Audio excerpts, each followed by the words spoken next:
Tervehdys ystävät. Ajatuksen kirjastasarja jatkuu. Puretaan tätä kirjapinoa tästä ja jatkamme vaikean kirjallisuuden parissa. Edellinen video oli Saatana Tango Krasnahorkailta ja nyt sitten Jean-Luc Nancy. En tiedä miten lausutaan. Ranskan opintoni ovat vieläkin puolitiessään. Nancyltä tämmöinen teos kuin Filosofin sydän. Eli tähän on suomentaja yhdistänyt Nancyn tunnetun teoksen Corpus ja sitten myöhemmin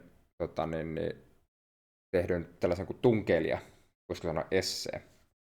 Ja minulle täysin vieras nimi, mutta sain sähköpostia kriittiseltä korkeakoululta, että heillä on 2026 jonkunlainen filosofiakurssi, ja se kehkeytyy tämän Corpus-teoksen ympärille. Ja jätin ilmoittautumatta kurssille. Joy of Missing Out. Mutta sitten kuitenkin menin välittömästi kirjastotietokantaan ja varasin tämän kirjan itselleni ja sainkin sen heti ja sitten luin. Ja mistä tässä nyt sitten on kyse? Niin Nancyhan on siis tämmöistä, niin kuin täällä sanotaan, erityisesti Heideggerin filosofiaa ja tätä mannermaista filosofiaa jatkava tai jatkanut henkilö.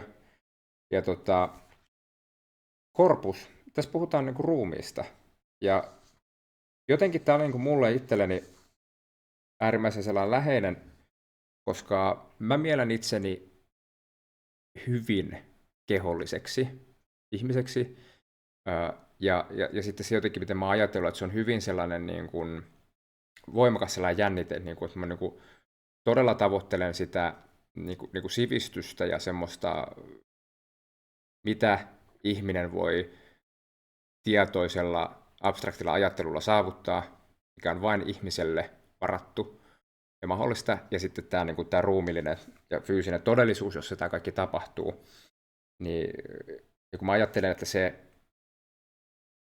ajattelu ei tapahdu niin kuin ruumiin päällä ja mahdollistamana, vaan se tapahtuu ruumissa, kehossa. Keho on portti mieleen. Sillä mä ajattelin temaattisesti, että tämä on niin kuin tosi niin kuin läheinen kirja. Ja tämä lukeutuu nyt sitten taas niihin kirjoihin, että mä en niin kuin ymmärtänyt lukemastani juuri paljoakaan. Muuta kuin se, että mä ymmärsin tavallaan sen hengen ja tunnelman, missä kirjoittaja kirjoittaa, mitä hän ajattelee. Ja tästä mä oon puhunut ennenkin, että tällaisia tosi vaikeita kirjoja on siitä huolimatta niin hyvä lukea, koska kun jaksaa käydä ne virkeältä läpi, hyväksyy sen oman rajallisuutensa, että minä en nyt ihan ymmärrä tätä lausetta, minä en ehkä ihan tavoita tätä, mutta sitten ton mä ymmärrän ja tosta mä saan paljon irti, niin sitten niihinkään lauseisiin ei pääse, jos ei ole halua nähdä sitä vaivaa, että käy ne ymmärtämättömät lauseet läpi. Ja siitä huolimatta niin on käynyt ne lauseet läpi. Se ei ole pois minulta, että mä oon niin kuin oikeasti rakentanut jotain itseeni. Ja hyvin haastava tämä korpusosa. Sitten jotenkin tämä tunkeilija. Tämä on siis semmoinen, minkä Nancy on kirjoittanut, kun hänelle on tehty sydämen siirto. Ja sitten sen lisäksi niin sit sydämen siirrosta johtuen ne hoidot, mitä siinä pitää sitten tehdä, että kehon omat puolustusmekanismit ja systeemit lakkaa, niin sitten siinä kävi silleen, että hän sai syövän. Ja tämäkin vielä piti tulla. Niin tämä on itse asiassa tosi mielenkiintoinen.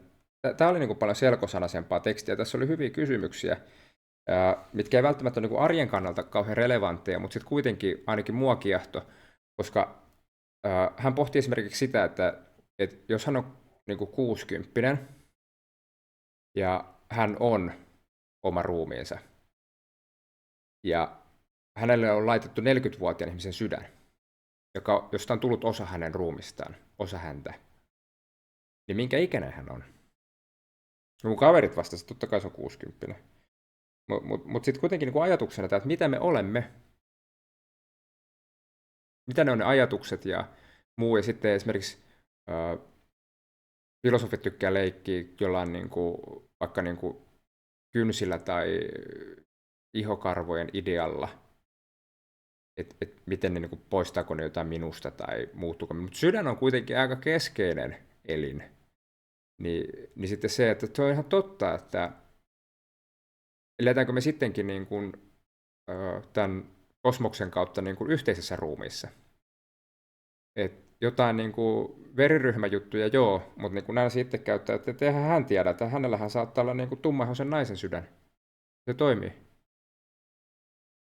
Niin ehkä se, mitä hän niin kuin on, niin on paljon moniulotteisempi sitten kysymys kuin sitten vaan se, että me ihan vaan niin kuin ajatellaan sitä ensimmäistä päälle näkyvää määritelmää. Mutta joo, ja sitten just tämä, sitten toinen tosi keskeinen havainto, minkä Nancy teki tämän, niin tämän sydämen siirron näkökulmasta, että jos se aiheutti hänelle vakavia komplikaatioita, mutta se oli mahdollista toteuttaa. Ja lisäksi nämä syöpähoidot oli mahdollista toteuttaa. Ja esimerkiksi 10 vuotta tai sanoiko 20 vuotta aikaisemmin, niin tämmöistä sydänsiirrettä ei olisi kukaan pystynyt tekemään. Ja sitten tästä, kun hänelle tehtiin tämä operaatio, ne 20 vuotta eteenpäin, niin siitä ei enää, ne hoitomenetelmät etenevät, että siitä ei koidu yhtä suurta ainakaan syöpäriskiä. Niin tämä johtopäätös on se, että tämä meidän inhimillinen ruumis, jossa me elämme, niin on niin kuin, tavallaan sen hetkisen teknologian tason vanki, tai sitten niin kuin, mikä me se olisi mahdollistama. Ja siinä mielessä ihmisyys muuttuu, että mikä niin kuin ihmisille on mahdollista. Ja esimerkiksi tämmöinen terveydentila, kun hänellä oli, niin koska tahansa aikaisemmin edellisten Sapiens monisata tuhatvuotisen niin historian aikana hän olisi kuollut, todennäköisesti paljon nuorempana. Niin, mutta nyt hän ei kuollut, nyt hänelle tuli nämä, joskus sitten ihmisille ei enää tunnoin ja tämmöisiä.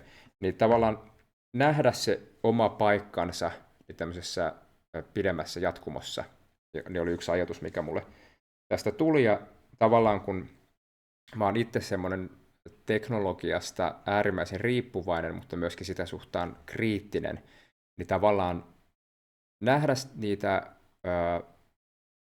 sävyjä, että mikä tässä meidän näissä mahdollisuuksissa tässä aikakaudessa niin olisi hyvää ja miten sitä voisi käyttää ihmiselle paremmin sopivalla tavalla.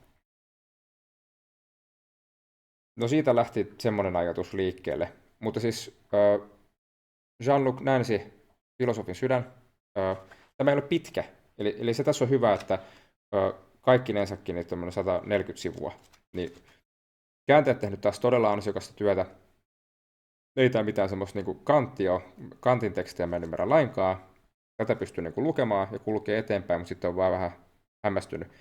Ja hämmennys on hyvä olotila ihmiselle. Hämmennystä ei saa pelätä, koska hämmennyksestä seuraa oivallus, ja oivalluksen tunne on mahtava. Kiitos kaikille, jotka näitä ajatuksia tässä kuunteli. Jatketaan seuraavalla videolla jostain toisesta kirjasta. Näkemiin.